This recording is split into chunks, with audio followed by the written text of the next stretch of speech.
E3 is on our doorstep, and as we gear up for the gaming event of the year, we're loading out with some of the biggest upcoming titles.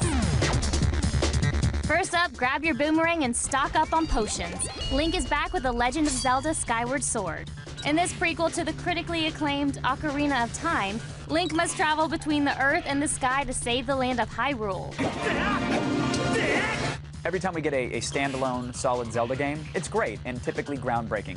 I think we can expect to see a return to the exploratory Zeldas of old, where it was more fun to go into a dungeon and try to figure out how to get through the dungeon, and not so much about how good you can fish with your Wiimote. And though most Zelda games are considered classics, some fans are worried that Skyward Sword won't live up to expectations. They showed it off last year, and it just didn't seem to resonate with the audience as past Zelda games have. The art style seemed to be somewhere in an unpleasant in-between between Twilight Princess and Wind Waker, and the Wii controls seemed so onerous. I believe Nintendo did recognize that reaction and has gone back and really retooled a lot of the game. Whatever the case, we're saving up our rupees for Link's next adventure. But if you prefer scaling buildings to dungeon diving, then you'll want to sharpen your blades for Assassin's Creed Revelations.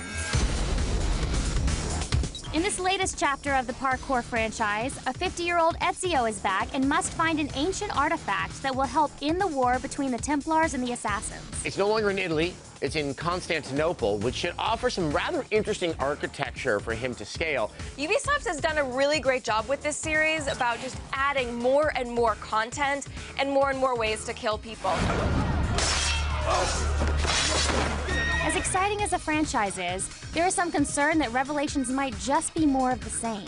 What are we gonna get? New location, characters and stories tied in from the first few games. Hooray, guess what else? You're going to hide in bales of hay still.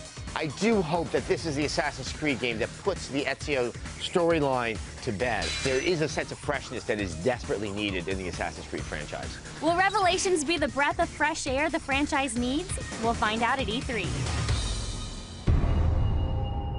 Now riddle me this. Which sequel has us pulling out our cows and ready to stalk the night? Answer, Batman Arkham City.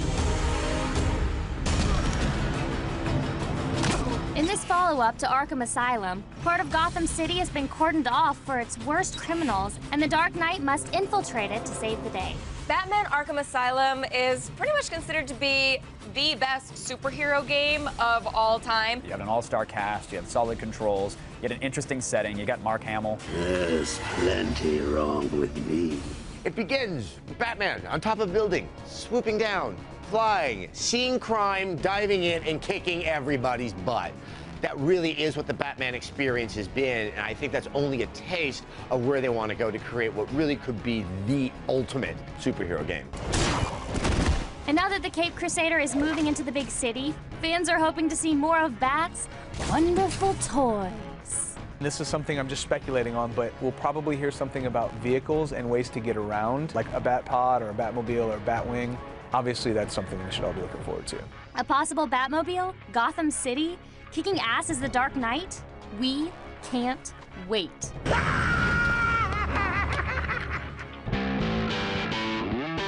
So whatever your weapon of choice is, be it batarangs, blades, or bombs, we'll be checking out all these heavy hitters as we head down the road to E3.